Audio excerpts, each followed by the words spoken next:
like a quick snag. It wasn't like it hurt or anything. You know, it does fucking hurt when I get my wrists. Your dermal. No. Or is that my nipples? Well, yeah.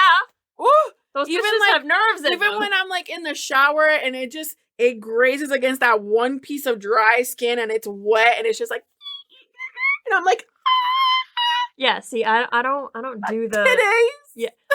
How do the dudes do the Saint whatever? What do you call those? Saint Prince Albert piercings? Yeah. How? There's so many nerves. Oh, and then have you seen Jacob's Ladder? I don't want to see it. But I know, like, how? It takes 6 months to heal. Like, these motherfuckers can't fuck. Because you sent me that ticky. Yeah. Oh.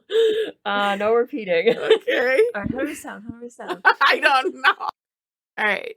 Hey, guys. We're back. Now, I am so excited, right? We're going to talk about 2 things before we actually get into our bullshit. Because Manda has finally sat down to watch New Girl. I need you to give me. Okay, so when you called me, I was on episode 17. Oh, season 1? Yeah. And you started this shit yesterday? Yeah. I am loving. How are you feeling? I don't know why it took me, what? Months, years? Over a decade, because when did it start? 2011? Fucking 10, 12 years to see this shit? So amazing. So, I've always loved Zoe, right? Yeah. And I think the reason I didn't watch it is because I'm not I always thought it would be like a sitcom, and I'm like, I don't like sitcoms. I don't either. But since, Jurassic World came out, and I was like, yo, Jake Johnson, who'd that be? This dude's hilarious. And then you were showing me clips, and yesterday I was like, I just want to binge something. Like, I feel like I've seen a lot. I want something different. I was like, you know what? I'm gonna do what Joe wants me to do. I'm gonna watch New Girl. Oh. And then from there on, like, I almost said Schmidt-ten.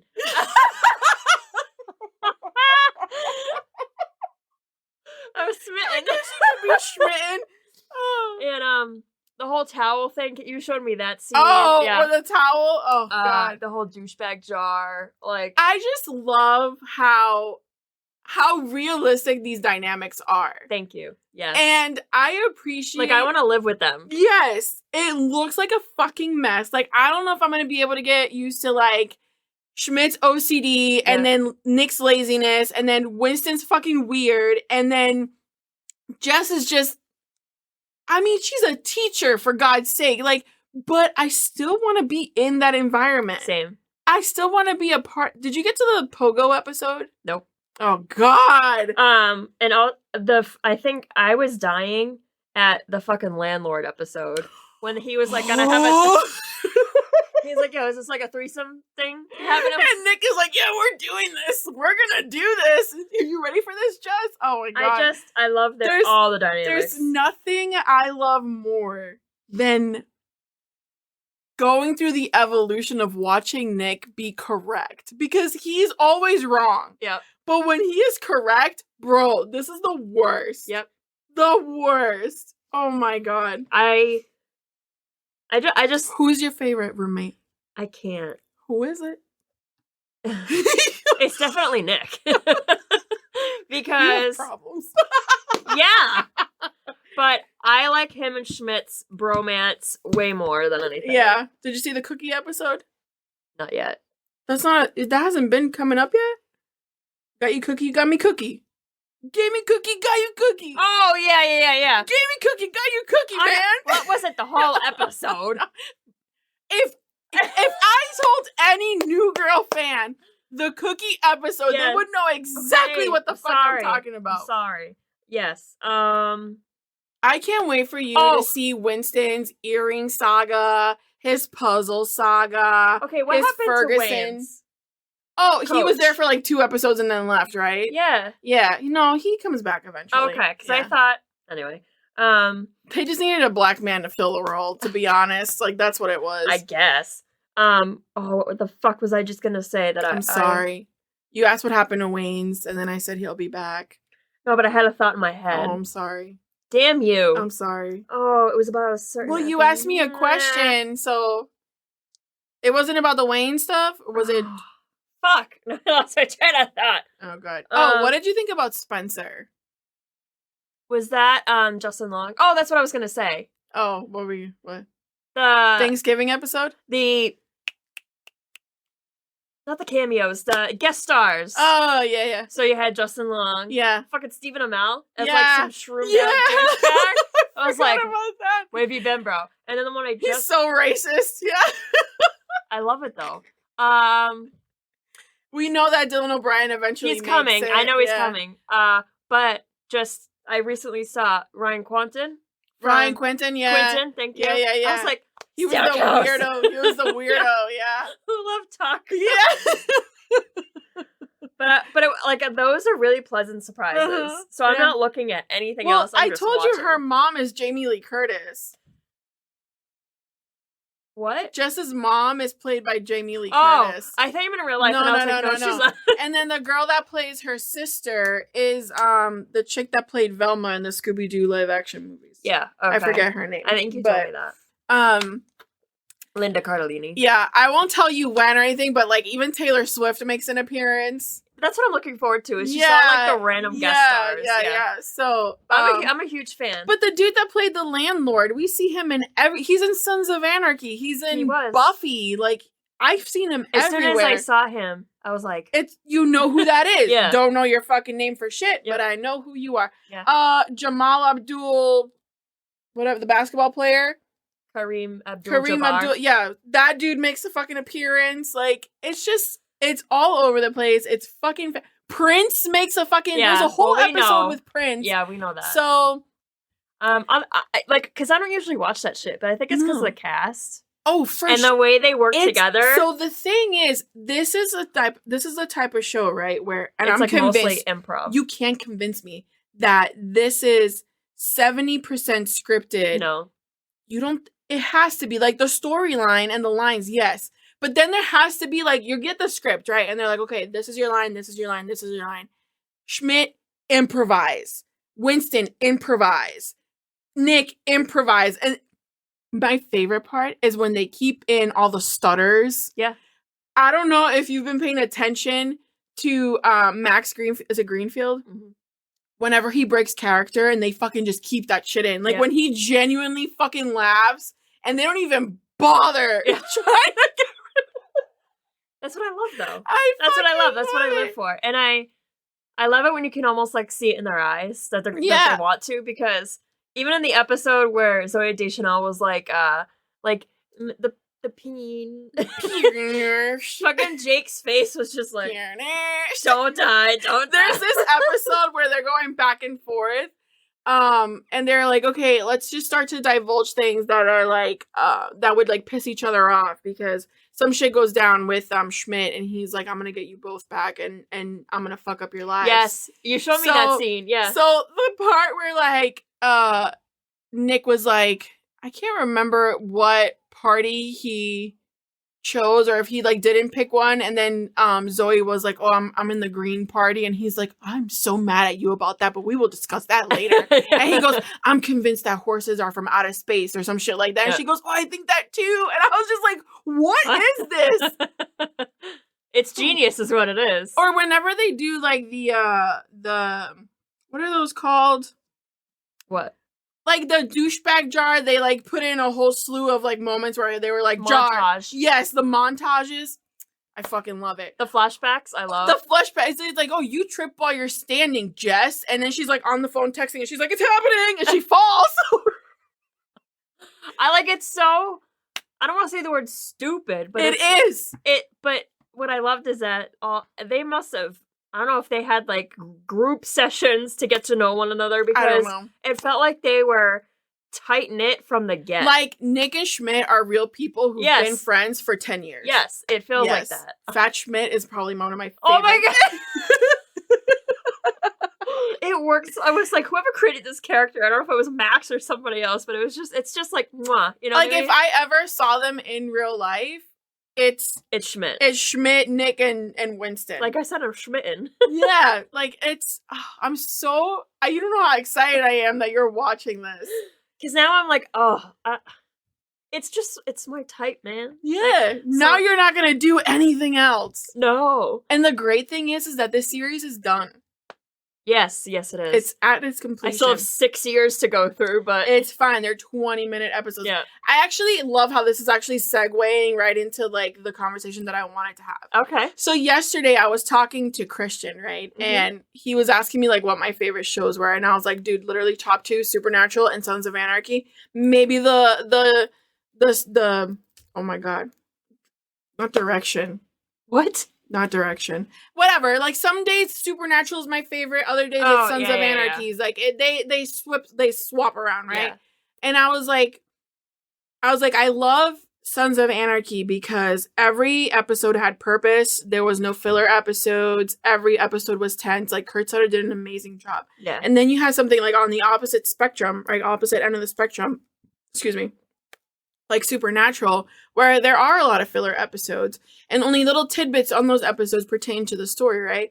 So he goes, did you watch that whole thing? Because that's 15 years worth of episodes. And I'm like, yeah, something like 306 episodes. But hey, if you watch an episode a day, you get it done in a year. And he fucking died. He died, right?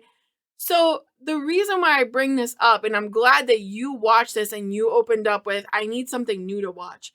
And I asked him this, do you think that you've accidentally desensitized yourself to movies and TV shows? Probably. Because I don't find anything anymore that blows my mind. No. It takes a lot to blow my mind now. Especially for someone who loves horror. When was the last time you saw a movie that genuinely freaked you out? That far back? Actually, a couple years. And it only freaked me out because it happens in today's world. So it was like a realistic fear. And not like for me, but... So the only movies that genuinely scare me are movies like that. Yeah. Like, this is something that could... It's plausible. ...happen. So The Day After Tomorrow, old as fuck, Dennis Quaid, Jake Gyllenhaal, right? Yep. Can't even fucking tell you what year that was. Probably early 2000s. Yep. Scared the living shit out of me because this is something that could potentially, more than ever now, we could see that it was 60 degrees outside yesterday. We are in the middle of fucking January. Yep. This is bullshit. This can happen.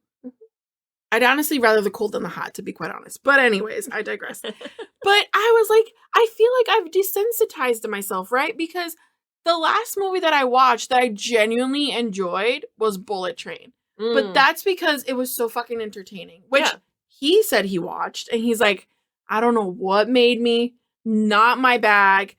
I think you just got in my head, and he watched it and he thought it was fucking great. Minus like the ending, he was like really like upset about a little bit. But he's like, Lemon and Tangerine carried that whole fucking movie. Oh, 100%. 100%. Rightfully so. Yes. So then this also segues into what we're going to talk about. So The Pale Blue Eye, available on Netflix, starring Christian Bale. We were so excited. I was excited. I'm a huge Edgar Allan Poe fan. Oh, yeah. I'm a huge Christian fan. Yes. And now, not your friend Christian, real Christian. No, yeah. Bale. Well, both Christians are great. So, the fact that this movie actually didn't revolve around Edgar Allan Poe at all, but the essence was still there, was really good. I don't know if I should... I don't want my opinion to influence what you thought. Can you tell me what you thought about this? Sure. Let me bring up my notes. Because I do that thing where, like, I'll say things and then you're like, oh, shit. I'm going to do it anyway. Okay. So... and again, this is not a spoiler-free episode. Every episode, you will contain spoilers. Yep. Unless, I'm actually intrigued or you're intrigued and you're like, wait, I don't want to hear anymore. So... I thought visually I loved it because it was dark, it was dreary, it was... We won't give away the twist. Go ahead. Okay, yeah. Yeah. But the color...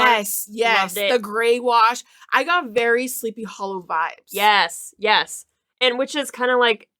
I don't know if it's because they do that for the time period, because it was like 1800s. Which is hilarious, because that's probably not what it looked like. It probably looks like normal. But yes, I understand what you're saying. And... I know this is like a really random note, but I have to say it. Mm-hmm. Christian Bale in this movie looks exactly like my father. And it was... He does! And it was really scary. But your dad is blonde and blue-eyed, but literally slap some blonde hair and... My dad is not blonde. He's blondish. Honey. He's like a dirty blonde. His hair color is the exact same as Christian Bale's. It's not that... Is it that dark? Yeah. When was the last time I saw your dad? Probably in the summer when it was lighter than usual. Oh, I forget. Yeah. Your hair does that. Yeah. My hair will never do that. So you're right. The only time I do see your parents is in the warmer weather. Yeah. Well, because who the fuck wants to get out in the winter? Yeah, when we're out of hibernation. So... he does look like your dad. Yeah. I think that... Oh my God, now I feel bad saying this. What? Because I was gonna say I love like how broken and decrepit. Well, yeah. No, I just mean like his face resemblance. Yeah, yes. Because my dad has like the whites in his beard matched like what Christian's was. Although my dad doesn't have like the full beard, but he has the mustache and then the like, goatee, the chin part. Copied from Johnny Depp in Ninth Gate, I believe. Anyway. So, your dad's so funny. My first note here was, it's funny how a bunch of Brits were asked to play Americans for such a legendary, like, tale. Well, is that not what was happening in those times? No. Well, I mean, before, maybe. But this was, like, it took place at the U.S. Military Academy. Yes. These are Americans. Yes, but I think there was still just, like, some leftover Brits from when... I know, but they didn't play Brits. They were all American. Oh, they were American. The whole cast was American. Well, the whole cast was British. The whole cast was British. The characters were American. But we've already decided that the British are better versions of us. And I loved it. Also, Dudley who? Harry Melling. You are no longer Dudley in my eyes, okay? I could not fucking believe that that's who that was. I remember the first time I saw him after the whole Harry Potter series was in... What was that movie with Charlize Theron? Which one? The old guard. Yeah. And I was like looking at him and I'm like, oh, that guy, like, he's a great actor. And then you Harry, what happened to Dudley? What the fuck? He played such a good Edgar Allan Poe. Like, that's why I'm saying Dudley who, because I'll always remember him for this role now. I know this is one of those things just like made sense. Wolverine cannot be played by anyone other than I was gonna say Logan. You are Hugh correct. Jackman. Yeah. Edgar Allan Poe could never be played by anyone except for this dude. So before we go into your thoughts, my final thought was I wish there was more to the mystery. I thought like it was well executed in terms of like the wardrobe, set dressing, the acting was great. The design of everything was great, but I just wish I was a little disappointed. Okay. By the story. Same. I loved the relationship between Landor, the detective, who was played by Christian Bale, and Harry Melling, who is Poe. Yeah. I liked their dynamic. Yes. That's about it. That carried the whole thing. Yep. I also was disappointed. Yeah. Like, I'll probably never watch this again. Me either. So I actually did try to watch it a second time to pay more attention to, like, how they solved the mystery. And the ending, while it made me go, oh, immediately I was like, oh. Yep. Like, disappointed. And this that scared the fuck out of me. Sorry. First it's your mom's face. Now it's your children. God damn it. There's this thing, and it has a name, and I think we watched a video on it, where it's like everything that you see, like in the beginning, like everything they show, everything they talk about, everything they mention has significance. Yes. So when I learned that, when Landor was talking about like a certain person, I was like, they're going to be important. But because why mention it if it's not going to come into play? I might have said that because my thing where I picked that up was on Criminal Minds. Yeah. That the very first suspect that they interview usually ends up being the culprit. It's like an actual... There's a name for it. It's like a film industry. Like it's a thing. It's so funny, right? Because I approach crime movies the same way I approach Criminal Minds. So the very first person that he spoke to outside of like the people that brought him in was that person. And I was like, you're involved in this. Yep. And then all the clues. I'm going to just say, that little piece of note, I picked that up so quick. What you mean? Like, I knew who wrote that. How? Because, I don't know. It was the way that, No, it's because you have that psychic... It was just, so, okay, so the little piece of paper that was found in the first victim's hand, right? How convenient that you found it, by the way. Yeah. Like, what made you think nobody else thought about this, but you did? Right? He's a detective. So then he gives a fairly new cadet who just decided, like, on a whim that he's like, this murderer is a poet. Yeah. Right?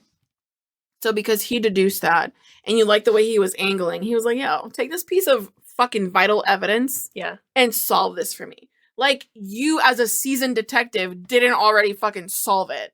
Like, I get that you were testing, but I think, oh, I can't say that. What? I can't say it. I can't say it because it'll give away some stuff. So let's go back to the parts that made me feel icky. I can't believe that people practice medicine with no gloves at one point. Oh, I know. What are you putting your fingers in the crevice? Bare fingers in the crevice of this person's chest. They thought that blowing smoke up someone's ass literally would solve their health problems back in those days. They gave women vibrators to help them solve... With their hysteria? Yeah. Yeah. Like, well, I mean, it does, but still. All right, I'll be less of a bitch now. Oh, God. No, but it definitely, what I did appreciate about this movie is that it's one very long, extended Edgar Allan Poe poem. Yeah. The whole thing. It's just, Annabelle Lee is the only thing that came to mind the whole time. What this movie did do for me was that it made me want to actually revisit, because I've only read like a few of his works, like in school. Bro, do you want the novel that I have under there? I have all his works. Oh yeah, didn't you do the classic edition? Yeah, it's... Well, not right now, but yes, no, I'm not pulling it out. It's being used as my fucking monitor stand with the... Because I love the man's vibe, but I also appreciated that the whole movie was not about Poe or his life. Yeah. It was just like a nice little bonus. It's like an introduction. Yeah. That's how I understood it. Yeah. I felt really bad at the end, like for Poe. Oh yeah. I did. Very melling though. Oh my God. I wasn't mad about the reasoning. I was just mad that was the twist, and like it literally took me off guard for a second, and then I was immediately disappointed because I was like, this is the way we went, really? Like, that was one of my theories throughout the movie, but I was also hoping that wasn't it. Yeah. So, I don't know.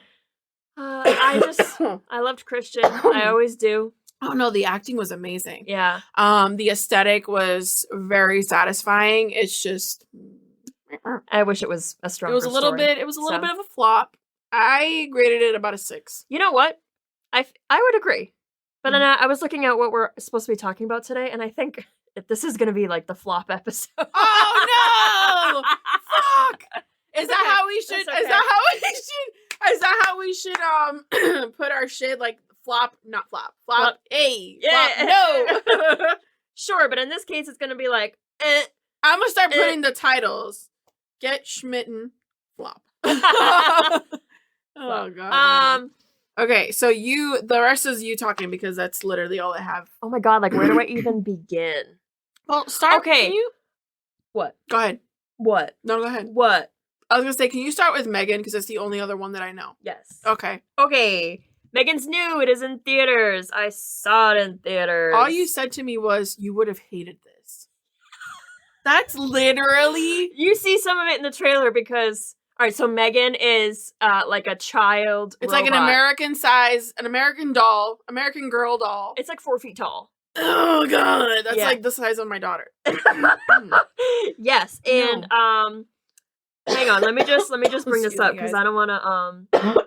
I'm so sorry. You're excused. So, what happened was the little girl from Who plays her? Haunting of Hill House or the one that plays the little girl. Yeah. Good God. Her name's Violet McGraw. You want me to look at what her? Yeah, I need you to. Young Nell. Nell. Yeah. I was never gonna get that. Nellie. So what happens is that her name's Katie, the little girl. Her parents, they're going up country to ski for winter. Bad accident. Mom and dad die. Right and again, this is no spoilers. This is the synopsis. So Katie goes to live with her mom's sister, Gemma. Gemma is a robotics engineer for a toy company. And they make these, like, one of their first products was like a Furby with teeth on steroids. I'm all set. Nope, you lost me. No. And it's AI, so it, like, it listens to your conversations and it talks and you feed it and it poops. It's like a... No. But she hates it. So what she ends up doing is, like, she's stressed at work because her boss, the owner of the company, is like, hey, we need, like, the new next big toy, blah, blah, blah. And her, so she's like, okay. Her brilliant idea. So she's kind of, like, talking to her niece, Katie, and they're not vibing very well. Like, Gemma is Katie an only child? Yes. Okay. And so Gemma, like the aunt, she's just not a kid person. She was always alone. She always focused on her work. This is giving me Slumberland vibes. Do you remember that? Yeah, but this is, like, the opposite spectrum. No, I understand that, but it's like...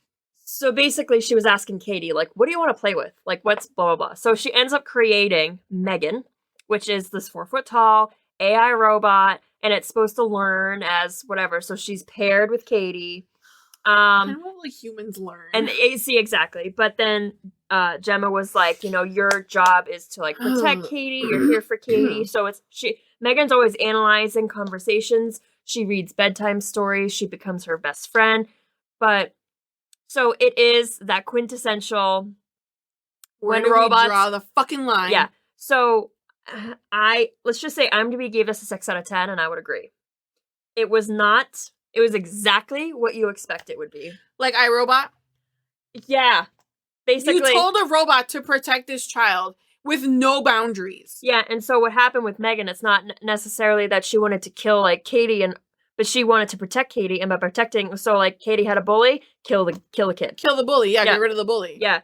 The neighbor's dog bit Katie, dead dog. They killed a dog. Yeah. It was hard for me. Yeah, it was imagine. Okay. It was quick, but I was like, why is it always a fucking dog? Anyway, so that's why so Megan... she's not necessarily evil. It's just she literally is doing what she was told to do. Yeah, but because she's AI, she's growing and learning, she learns how to bypass their systems, their of turning her firewalls off. and shit. When will the humans learn? So it was a wicked slow burn. It was a good cast, How long was this movie? Time-wise. It was an hour and a half. Okay. So I only have 2 notes for this. One of which is I laughed more than I probably should have. Oh, fuck. because there were instances where Megan, to cheer up Katie, would start singing. Oh, like a fucking Disney song. And I went with Danielle and her 2 oldest, and I go, Danielle-Lisa, she's singing right now. Like, is this a Disney movie? Yeah. Like, she just broke out in song, and I was like, what is happening? And she did that on another occasion, like when she was trying to put Katie to bed. And then there was during the end when, like, there's supposed to be, like, the big presentation, there's camera crews and there's people, and Megan is doing her murderous things, and she starts, like, going after somebody in the toy factory or the where Gemma works, and this bitch starts dancing. No. While she's No. What? Like, you see it in the trailer. She's, like, dancing in the hallway while trying to go after this guy and kill him. Like, she's doing such a good job, Yeah. so she's gonna break out and dance? Yeah. Oh my god. She was, like, dance fighting. And then... Dance battle? And then... Oh, like, god. so when she was trying to chase Katie's bully through the woods, she went on all 4s. No! Oh, and that's why... Frisian! That's why I told you would not like it, because she did all the... Like the twitchy... galloping? No, she did all, like, the twitch... Yeah. Oh, no. No. But, like, the possession movies, you don't like when they, like, bend in half? And they do all, like, the arm breaking. Me? She does that. Manda. That's why I said you can't watch it. So the only redeeming factor here was that what came into play was the emotional psychology of children. Because Katie was appointed a therapist after her parents died. And Gemma it was a normal struggle, right? Like, she's trying to provide for Katie, but she's not really doing 100% of a good job. Like, right. She's providing.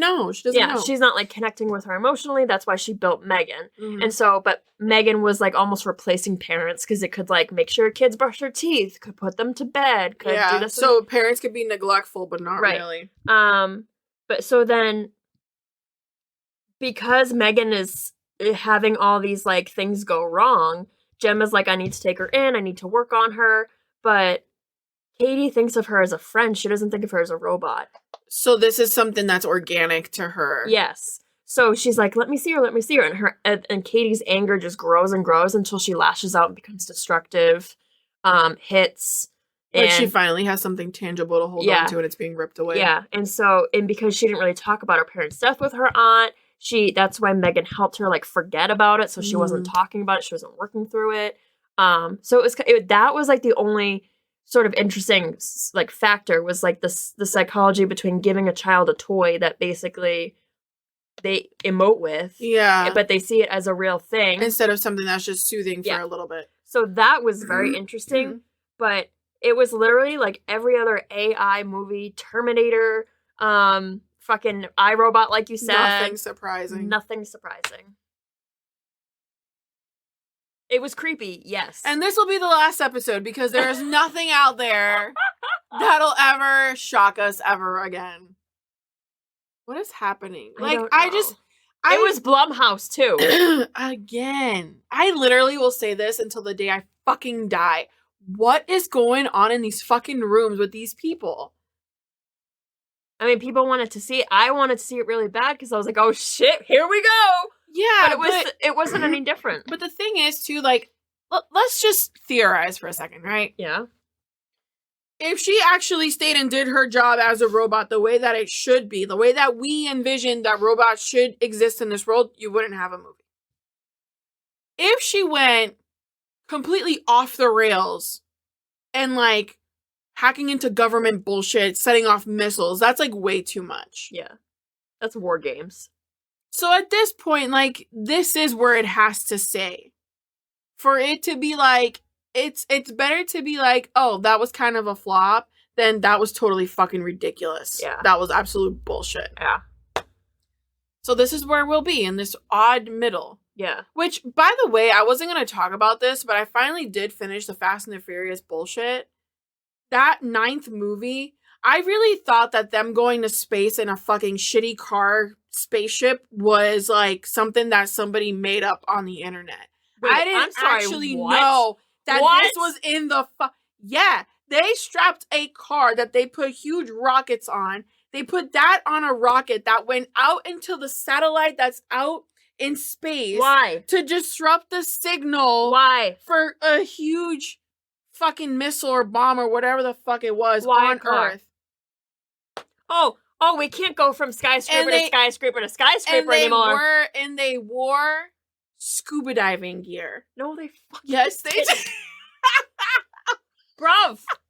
Yeah. What is happening in Hollywood? Yeah.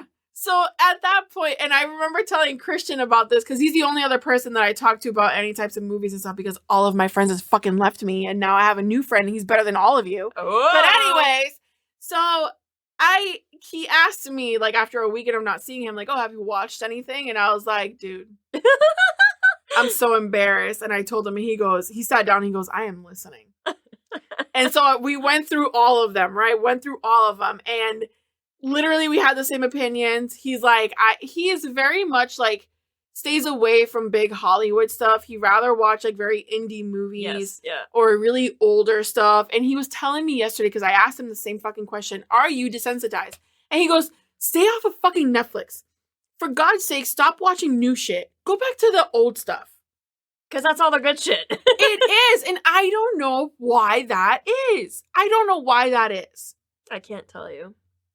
Because I was talking about the Poe movie. Uh-huh. And he goes, oh, big Hollywood and all their... And I'm like, but there's no CGI, really. There's no, like... Unless that fire scene, maybe. That's about it, though. But it's very organic. Yeah, it's real. It's just the... Oh, fuck. I don't know what it is. I don't know if we're, like... There's no original stories anymore. So, are we overcompensating with CGI and graphics to make up for the shitty stories that we're telling? Probably, yeah. Like, Manda, we grew up on classic greatness. Air Bud. Bruv. Give me a fucking dog any day. I'll take it.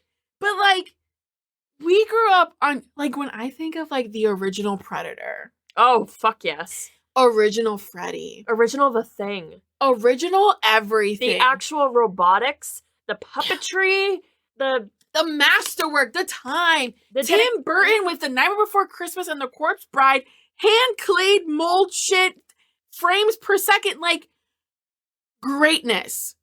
That's genius. Not the shit that's coming out now, this is what we're going to be telling our kids about. Yeah. This garbage is what I'll be telling my kids about. Oh, that's why I'm sticking anything pre 2000s? 2010 maybe? I would say like 2018. Well, I don't know what year that was. I feel like it was between 2018 and maybe 2018, where every movie that came out in theaters for years... You just said between 2018 and 2018. Sorry. Between 2010 and 2018. Yeah. Right? Yeah. That there was a few years where every movie was either a sequel, a remake, or based off of a book. Badly done. Mm-hmm. Where we were still trying to figure out how much of a presence an author was allowed to have on set. Yeah. Right? Too much of it was bad, not enough of it was bad. I'm glad we found a middle. Yeah.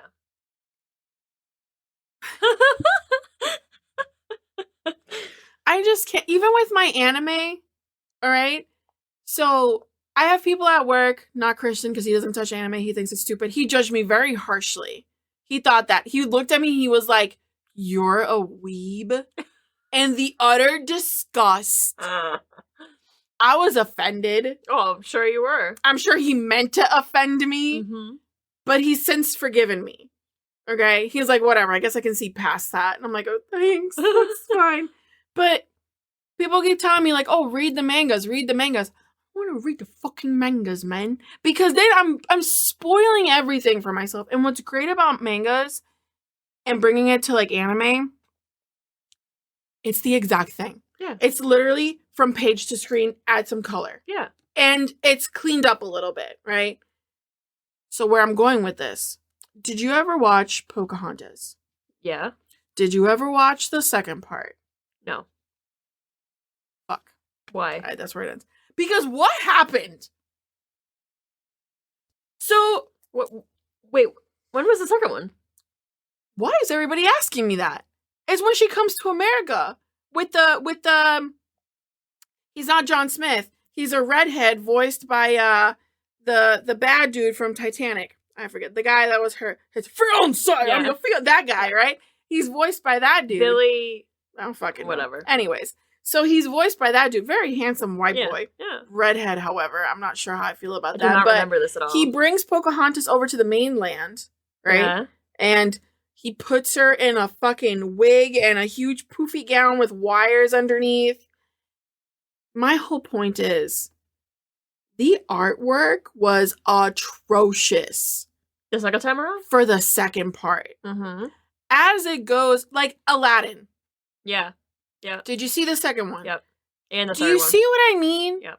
How is it that the first one, the graphics are so much smoother? And anything after that, it's like, you know why? It's because it was such a hit. Great. But then they didn't have the money for the sequels. I don't understand that. And maybe they didn't put money into the animation anymore. I don't understand that. Because if a movie makes that much money, the whole point is that you take that money and you put it into the next one. therefore your budget for the next one should grow. So what were you more concerned about, paying your employees and putting out good content? Well, they're probably wasting it on hookers and booze and... And with that, ladies and gentlemen, can you tell me about Sick? Yeah, so I watched that last night, and it's on Peacock. You were telling me about this. Yeah. And I am going to spoil this one, because no one should watch Is this also Blumhouse? It is. This is the one! You're like, it's a Blumhouse thing, so it could be a flop. IMDb gives it a 6 out of 10, if that answers your question. You were kind of excited about this. I wasn't really excited. No. Well, you were, like, looking forward to it, though. I was more... I came off that way? Yeah. Oh, I didn't mean to. Oh, I wasn't that excited. You were like, meh. So... The movie's called Sick. She doesn't even know where to start. Look at her. In 2020. Okay, you know what? I'm gonna stop you right there. Because I don't need to revisit any fucking trauma. You're gonna revisit it, babe. I don't know. So the movie opens with fucking Joel Courtney of Kissing Booth I know fame. exactly who. I don't know why I know who he is. He means nothing to me. I only saw him in that fucking movie, and I don't know why. I think it's because he's got a boy and a girl name. But he was also, as a kid, in Super 8. Did you ever see that movie? It was like the team of friends and then like an alien comes to their town. No. It's a Spielberg film. Yep. It's so cute. Okay. So he was in it. Oh, yeah, I know what you're talking about. I just never watched it. Oh. I do know what you're talking about. I almost was just about to go into Super 8. So this Sick, Tyler was Joel Courtney's character's name. He's like, he's shopping, mask on. So obviously this is like a COVID heavy. It's why it's called Sick. COVID plays a part. Well, you said Sick in 2020. Yeah. So. He's going to the grocery store. All the shelves are empty. People are fighting over toilet paper. He gets in line. That was literally the worst part of it all. Yeah, sitting like, he even grabbed tissues as to like, in lieu. You do what you gotta do. And this mom with a baby was like, really? So she took the tissues from him. Well, baby wipes are gone too. Like, yeah. the other thing is fucking washcloths. So he's in line, right? And he gets a text like, hey, Tyler, want to party tonight? And he's like, sure, who's this? I'm like, why would you say sure if you don't know who it was? Anyway. What the fuck? And so he's like, your ass looks great. And it's a picture like from behind the line. But he doesn't know who texted him. So, abort. Yeah, exactly. Abort. But he keeps saying like, fuck you, fuck you. It goes back to his apartment and they're calling and he's like, fuck you, leave me alone. Heavy breathing on the other end. And then someone breaks into his apartment and slits his throat. And that's how it starts. Yeah. What the fuck? I was like, Joel Courtney, why did you even... If this stops, I'm so sorry. Okay. So I was like, why even have him? Like, I feel like he's a known... No. Fate for Peacock. I don't know. Okay, whatever. Was this straight to TV type of thing? It was on Peacock, so I don't know. Do you consider Peacock like the Netflixes of the world? I don't think so. Yeah. So then we go to our main character, who's Parker, and her best friend, Miri? Let me see. Miri. Anyway, Mary. So they're like college girls, and Parker's dad is rich, so she's like, let's go to our, like, my dad's, big, lavish like cabin. Typical white girl rich? Yeah, on the lake. And there's no one around for miles. Again? Yep. So they go there. Her ex-boyfriend shows up, played by Dylan Sprayberry of Teen Wolf fame in the later years. No? Yes? Maybe? Is he the one that had rage issues on the... Okay. Yep. All right. This is cliche number 3, people. Yeah. I'm counting the cliches. So he's now at the house with them. They're just having a nice time. But then, like, someone breaks in. You assume because they're dressed as the same person who had killed Joel Courtney in the beginning. It's the same sicko, whatever. But then Parker, like, okay, so there's a lot of running. There's a lot of, oh my God, running. There's someone breaking in and they're chasing after you and you have to break out of the house. I'm and getting Scream vibes right now. 100%. Okay. Okay, Friday the 13th remake with Padalecki. Oh my God. Like, okay. people just... Horny teens in the woods being chased by a killer. Yep. Gotcha. Except there was no sex in this one, so it's fine. Thank God. So it's basically they're just being chased by a killer in this around the property and they're trying to escape. Isn't that the video game you play? Yeah, Dead by Daylight. Yeah. Oh my god, and it ended at daylight. The movie ended when the sun was rising. That's funny you say that. Anyway, so I am spoiling this because no, please do, save because yourself. I feel like the fucking time. So Parker ends up getting the best of the guy and like bashes him over the head, and like you see this dude's not like he's all like bashed to shit. Dude's like on his way out the door. Okay. So, but then another dude dressed the exact same way comes in. I was like, the real killer. No. They were partners. It was more than one. Okay, so this is exactly like Scream. This is Ghostface. What was he wearing? Just wearing like a black beanie, a black mask, a black sweater, black pants, black shoes. That's it. And then they held a knife. That was their weapon of choice, was a fucking like hunter knife. Not even a gun. Just like a hunting knife. I can't tell you how angry I am right now. You'll be even angrier. So come to find out. Is it Tyler? What? No, bitch is dead. Oh, like, I just wanted to make sure it wasn't like a fake dead, because they did that in Scream. Yeah. So come to find out. So the first dude that did end up dying that Parker had bashed over the head was a son, and the one who came through the door second was dad. And mom is the ringleader of this killing spree going on. And you know why? Do you know why, people? Because the kids were having sex in the woods? I don't fucking know. Because I don't know which cliche. Mom's youngest son went to a party, made out with Parker, got COVID, and he died. Stop it. So his parents were pissed, and they're like, you know, we're gonna kill everybody at that party. So before they end up tying Parker up and giving her a COVID test. Because Parker's like, I don't have it. And she's like, stop it. You're positive, bitch. You're asymptomatic. You killed my son, so we're gonna kill you. That was literally the entire fucking plot to this movie. You know what? What? Tell me. Give me a minute. The only thing I liked was that these girls, they weren't really that wimpy. Like, they did fight back. So they weren't like, oh my god! This generation, yeah, there's a bunch of little fighters. There was one point where the killer was chasing Yeah. The killer was chasing Parker outside, and they have a dock and then like a little dock attached to it. Bitch unhooked the little dock. It took an oar and was using the dock like a boat. Oh my god! But I was like, bitch, this isn't like Jason Voorhees. This, like, that's a real human. He can swim. Yeah, so he did. Yeah. He swam out to her. I was like, what's the point? He's like, he was top of his class as a swimmer. Maybe this is because you actually watched it, but hearing it, I actually don't think I hate this. What? Yes. Because it could have come to this. 2020 could have come to this. That's why my last note is it was a lame plot, but believable. It could have. We almost got to this point. Yeah.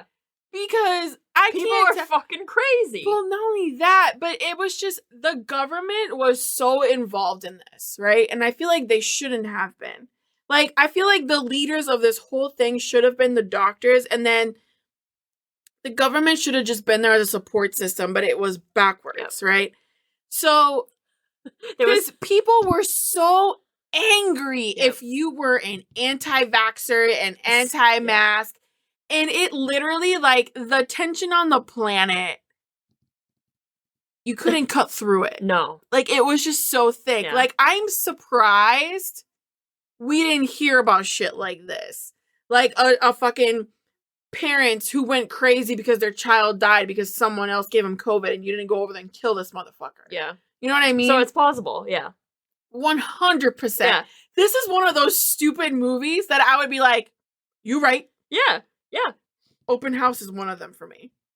Oh, yeah. The Happening is another one. Oh, God. Everyone collectively hates those movies. And I'm like, yes. I agree with you. Yep. I agree with everything that I might actually fucking watch that. Go ahead. Knock your tits off. Like, flop Jesus. for you, huh? Well, See, it's happening. I did it again. I'm sorry. No, it was. Like, I'm not gonna I'm sure it crossed your mind. Yeah. But I think if you see it in that light... So there was a funny part where, like, Parker's running from the killer, right? And a car comes, and it's this lady, and she's like, lady, open up, like, he's trying to kill me. And, like, the man is visible. How old are these girls again? College age. Okay. So early 20s. And this woman is like, she puts her mask on. She's like, do you have a mask? She's like, she's like all bloody. She's like, are you fucking kidding me?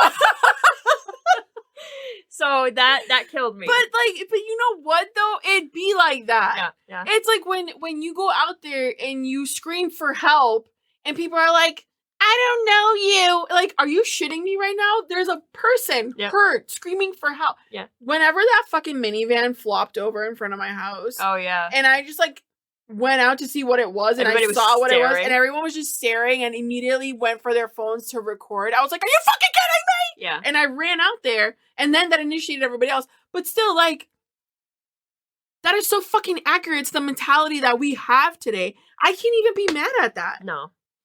So that's why I say, like, it's kind of lame, because it was... there was nothing extra, really. I feel like this is a horror movie, but I will end up laughing more than anything, just like with Scream. So I guess it's a horror comedy now. So it's probably a parody of 2020. I can't. Yeah, like, it is. It is. Oh, I'm excited for this. I actually want to watch this shit. Go ahead. It's on Peacock. Oh my god! All right, you have one more to wrap it up. Yeah, and this is gonna be mad quick because it was nothing special, but on Shudder, this movie, it came out in you give this fucking app too many chances, dude. I can't. It's great for me. I literally typed in Shudder. That's not what I meant to do. The Possession. Or okay. Possession. It came out in 1981. Jesus. But the reason that it popped up is because it was just added to Shudder, and it's supposed to be like the best like cut movie ever. I don't know. It's horror based, right? Cut movie? Meaning like edited. Oh. And IMDb gives it a 7 out of 10. Okay. And our MC here is Mr. Sam Neill of Jurassic Park fame. Oh, nice. But this was before Jurassic Park, so he looked so skinny and like a baby. Let me see him. Oh, I can't really see him. Oh, well. Let me see. Oh my god, that's the back of the DVD. You realize that, right? Like, yes, yeah. This is the back of the DVD or movie or VHS, whatever. Yes, I know. That's hilarious. Why is this all movie covers? Why is it so many boobs? There's only one sex scene too. I don't know why they like. Why is there so much nudity? I don't know. Oh well, he's like down there. He's very much a baby. I want to ask a question, but I'll let you go before I ask my question. No, go. Are you sure? Go. Yes. All right. So I mean, this movie is just literally about possession, like. Her being possessed? Yeah, but not like by incorporeal being. It's very much corporal. Does that make sense? Like it's not like an entity. It's a physical. It's a physical thing. Yeah, it's like a physical demon. It's weird, kind of like The Thing. You know how it was like a thing. Okay. Did you hear what I just said? Kind of like The Thing. We didn't know where there was a thing. Anyway, so a woman starts exhibiting increasingly disturbing behavior after asking her husband for a divorce. Suspicions of infidelity soon give way to something much more sinister. Can I ask you, and I have to ask. Go ahead. Is there a tunnel scene in this? No. Okay, I'm thinking about something else. Then. You are thinking of something else. So, Sam Neill plays the husband, Mark, and his husband is Anna, played by Isabel. His wife. What did I just say? His husband. Back then, that didn't exist, Manda. That was on the low. What is wrong with me today? Isabella Johnny plays Anna, his wife. And it's, oh my god, it is the worst acting I have ever, the very exaggerated. Remember, this is the best cut movie. Oh, not the best acting. No, but she was just had to give somewhere. This actress though, fucking give her all the awards because she was possessed. Okay? Like the way she like, just, I don't know, like the way she talked and she was like, you know, like she did her research. How she visibly showed her distress and her like paranoia. She showed her research. Yeah. Now that's gonna bug me because now I wonder what movie the fuck I'm talking about. Yeah, I don't know. But anyway, so the whole like possession thing was that like there was an entity she was kind of taking care of, and she had to like bring it people to kill so that it could like get better or whatever.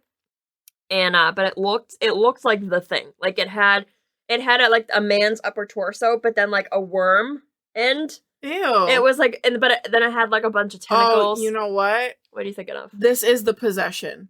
Let me see. Yeah. Yeah. Oh, it was a hallway. Yes. Not a, yeah. Oh, it was a subway hallway. I saw her. I remember this scene, and I watched it in its entirety, and I remember at first being intrigued, and I was like, I'm not fucking watching that. It's the look in her eyes. Yeah. She literally slams herself against the fucking walls. Yep. But like she does it, she looks possessed. Yeah. So she was great in that regard. Sam Neill was terrible. Like his acting was just like, you didn't tell me there. Like, oh just God. like so over. It was very 1980s. Exaggerated, yeah. But you know what made me think that it was this? It was the fucking dress. It's the dress that she's wearing. That's why I was like, is this the... Look, she's wearing it all over that fucking movie. Yep. But, so it was very overly exaggerated. I enjoyed it, though, because I believe the fuck out of her. Like, she was possessed. But terrible acting, but I still enjoyed it, because I was like, what is happening right now? No, she looks insane. Yeah. That's because she was insane. Yeah, I remember. Yep. But it's the look in her eyes. Like, it's definitely... If she bends over backwards, I'm gonna smack a bitch. She kneels, and then, like, she comes, and then there's, like, a lot of blood, and then, like, blood's coming out of her ears after. Yeah, like, it's a whole fucking mess. Like, fast forward a little bit, and you'll see. I don't want to turn on the volume. So if you're a fan of, like, slow burn horror... Let the people hear. It sounds like... I mean, look, it looks fucking legit. Like, if I ever... It looks like she's on, like, really heavy drugs. Yeah. Like, she's been fucking ingesting some Epsom salts. Yep. So, it's 2 hours long, this movie. Is it? Yeah. But I watched it all. Ugh. This is just sick. Yeah. I'm sorry. It really makes me uncomfortable and honestly a little grossed out. Why? I don't know. This is just something that happens to me with possession movies. Yeah. It you literally do not like makes that. me... It makes me nauseous. Yeah. I don't know what it is. It's just a weird setup. Like, so the wife ends up having an affair with some guy, and he's like French or whatever, and he like, I don't know what's wrong with him, but he's like, the way he acts, he like gets this close to Sam Neill's face, like so close, and they're like, their lips are this far, like you think they're gonna make out any time now, but he's just like talking about his wife and having sex with her. It's just bad acting on their part. Yeah, but that's why it was enjoyable. Because of the bad acting, you have to. It's not cringe? Sometimes it is, but at the other times you have to laugh. Yeah, I guess. What would you, I mean, you'd laugh more at Sick than you would Possession, but yeah. I just liked her. Like, she was possessed for sure. Yeah. So that's all. I will say, I mean... Do you know what that reminds me of? If you like old school horror, you'd like this I one. feel like the chick that did The Exorcism of Emily Rose might have taken a page out of her book. Because the reason why I actually love that movie is because of... I don't know her name. I feel so bad. But that actress's interpretation of possession... Yep. I fucking enjoy. And that, it fucks me up. Yep. We've talked about this, the bending over, the way that your body moves and it shouldn't move that way. So when she's at the church at the altar and her back bends at a full 90 degrees, grossed me out. Yep. When the boyfriend wakes up and she's on the floor contracted into that fucking like a dead cockroach that freaked me the fuck out. Yeah. But that barn scene, I think about that shit more often than I should. Yeah. No, that fucked me up too. Because that was so fucking good. Yeah. And I love like the courtroom drama side of it as well. Like how do you take the shit to court? So I understand like the rest of the movie's shitty, but this whole thing, like this one, like she carried it, right? Yeah. Oh yeah. That actress totally carried it. I'm amazed that Sam Neill got work though. After that, someone saw and they're like, "This is amazing. This is great." But let's give it another chance. It has that like old school 80s horror feel. So it's very forced. If that's your forte, there you go. I'll be talking to Christian about this. Okay. Mister, go back and watch the old stuff. There you go. Like even back then there was trash, man. He doesn't talk like that. He's actually super. It was trash, man. He's a guy in a lab coat, so I can't. Anyway, he's great. But yeah, there you go, guys. A bunch of flops. Maybe, you know what? Like, watch the Pale Blue Eye. Make your own decisions. Obviously, I'm gonna go and watch Sick, and I'm definitely gonna watch The Possession, no matter how sick it makes me. Don't watch Megan. I will not be watching fuck Megan. Fuck Megan. Fuck Megan. Fuck her. Good day. Shut up, Meg.